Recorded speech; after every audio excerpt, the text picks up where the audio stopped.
alaykum.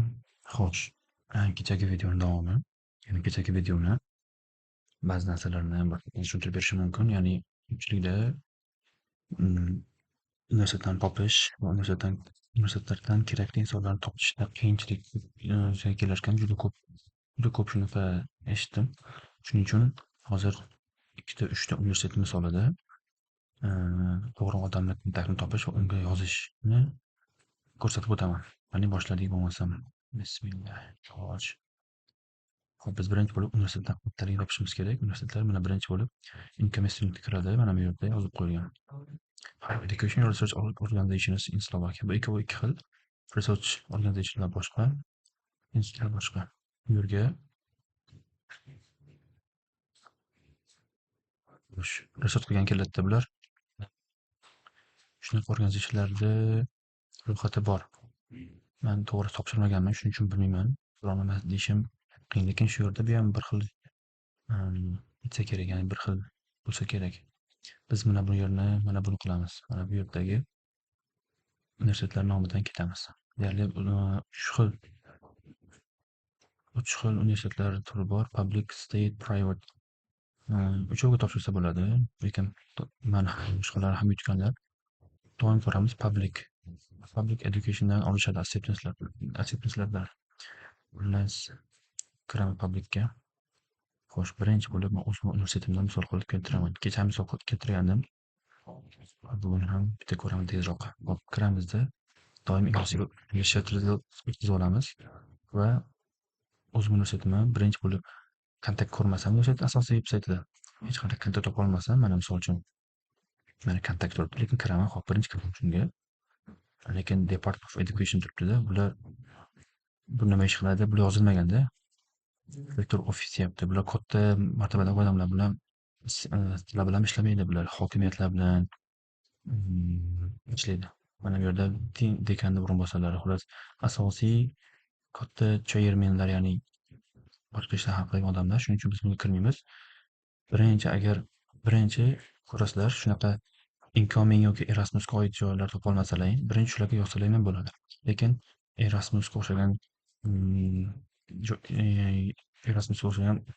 mana misol uchun bunga o'xshagan link anaqa bor. Portallar bor. Aynan shu studentlar bilan ishlaydigan. Deyarli biz ham Erasmusmiz. Mana Erasmus, ya'ni incoming, biz Slovakiyaga kelayotgan incominglar biz. Mana.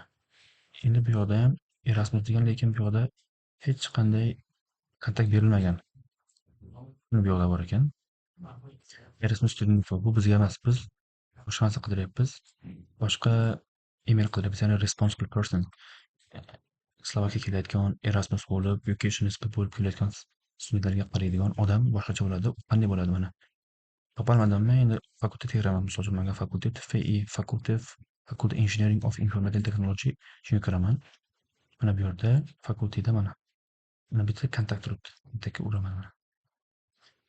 Kontaktda nima bor? Deyarli email yo'q mana deyarli. Bitta find a person here deyapti. Person topsangizdan bo'ladi.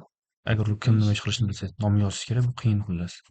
Shuning uchun fakultetiga kirgandan keyin doim international relation yoki international activity degan bo'limga kirishlaring kerak. International activity'da kontaktlar bor. Kontaktlarda kecha aytganimdek, deyarli hamma fakultetda odamlari kontaktlar bo'ladi, kerakli odamlarda. Bizga hammasi topshirishlaring mumkin. Xohlasang hammasiga yozinglar. Agar qiyin bo'lsalaring, bilmasalaring hammasiga yozinglar. Lekin yaxshilab o'qib chiqsalaring, qaysidir odam aynan sizlar uchun responsible, ya'ni mana bu yerda bu Andrey akamiz Dean for International Relations and International Practice deyapti. Shu ishlarni qilarkan, international relations, international mobility va mana shularni responsibility xullas kontaktni olamanda. Email kopiya qilib email yozaman. Emailni qanday yozaman desa, mana bu yerda template bor. Men xuddi shunday qilib shu akaga yozganman. Emailni yozib, ya'ni xohlasalaring naqadar subject qo'yinglar. Men subject qo'yganman. Mana bor ekan. Subject qo'ygan ekanman. Shunday qilib yozganman, subject qo'yganman. Xohlasang dear information department deylar, xohlasang ismini yozinglar. Kindly muloyim yozinglar. Chiroyli chiqsin. Struktura boshqacha bo'lishi ham mumkin. Bu men yozgan. Sizlar yana boshqacharoq yozishlaring mumkin. Endi SETU, ya'ni mana ikki universitetni misolini ko'rdik. Endi boshqa universitetlar. Xo'p, EUBAni ko'ramiz. Economic in Bratislava. Qani ko'raylikchi nima ekan? Xo'sh, saytga kiramiz. Birinchi bo'lib qiladigan ishimiz inglizchaga o'tkazamiz. Imzo o'tkazdik, kontaktdan joylarni qidiramiz. Deyarli bu ham general email bergan. Bu general emailda, bu biz uchun emas. Bu email kimga tegishli, emailni egasi nima ish qiladi, buni bilmaymiz, faqat bilamiz. Shuning uchun international relation kiramiz mana bu yerda. International relations bor. Kirganimizda, hop, kontakt degan joyni qidiramiz. Kontakt. Kontakt topa olmadim. Demak, incoming employee deyapti. Erasmus internship. Other mobility programs. Kontakt mana ko'rdim, kontakt bor ekan. Katranova Petra diplom Erasmus plus coordinator for internship teacher and employee management. Bu ham bo'lishi mumkin, lekin bu for internship deyapti. Teacher and employee mobility deyapti. Bu sizlar uchun mos kelmasligi mumkin, javob bermasligi mumkin. Nimaga javob bermayapti deb keyin siqilib yurasizlar. Shuning uchun bunga yozmanglar. Yana kontakt internationalga kiramiz. Xo'p, national animating separator national bizni aynan bizni grantni olib turibdi. Xo'p, bu haqda deyarli detalli yozgan ekan bular. Hammasini xo'sh.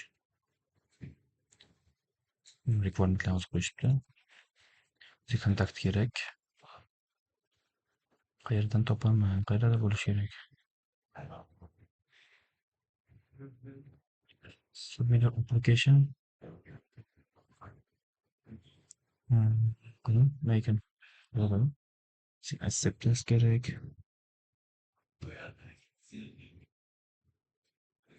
Xo'p, incoming student.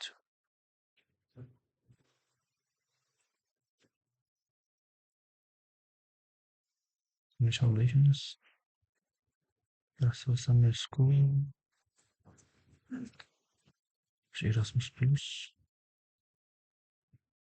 Bitta deyarli ishlamay fakultetga kiramiz. Fakultetga kirib ko'rish kerak. Biz fakultetga qiziqaman. Informatika qiziqaman. Kirdim. Informatikadan birinchi bilan kontakt turibdi. Keyin internet relation birinchi ko'raveraman. Bu yerdan kontakt qilishim kerak. Department from International Relations. Opaga yozsa bo'ladi. Yozsa bo'ladimi? Bo'lmaydimi? Study administrator. Ikkita odamning ismi bor ekan. Department of Science, Doctoral Studies. Haluskom Yeremiya, Obsidian. Ikkoviga yozsa ham bo'ladi mana. Iloji yo'q. Ko'rmayapmiz deyarli. Aynan incoming studentlar shu yozilmagan chiqadi. Shuning uchun xohlasalar ikkoviga olinglar. Bu yoqlasizlar. Kompos qilasizlar. To'ldirishlarda subjektni yozasizlar. Subjektni nima? Acceptance letter from the program. Yozasizlar bunday qilib.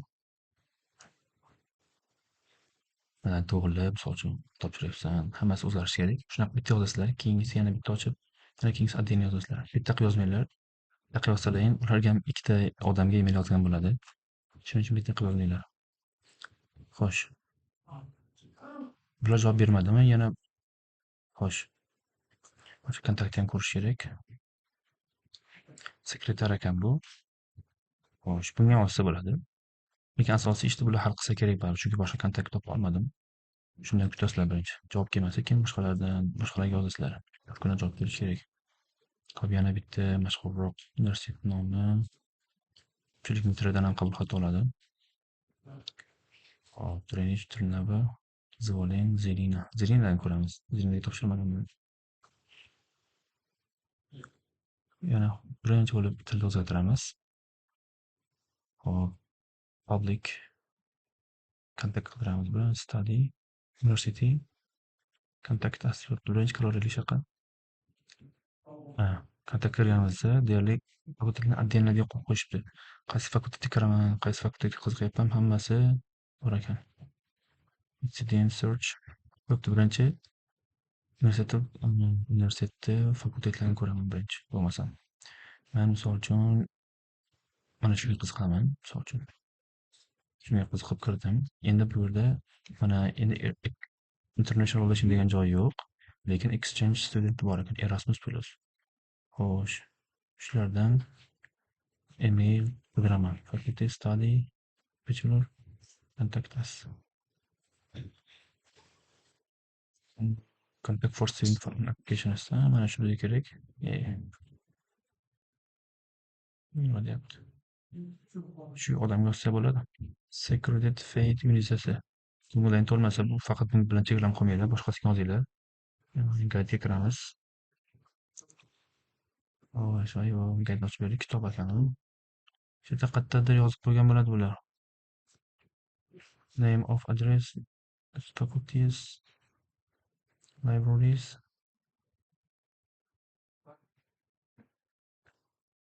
Endi xo'sh. Shularga yozsalar ham bo'ladi xullas. Foreign student, contact for foreign students. Shularga yozsalar ham javob beradi. 3-universitetda soliydi. Qolganlarini shunaqa qilib yozasizlar. Xudoy bo'ldi, davom etaman. Rahmat.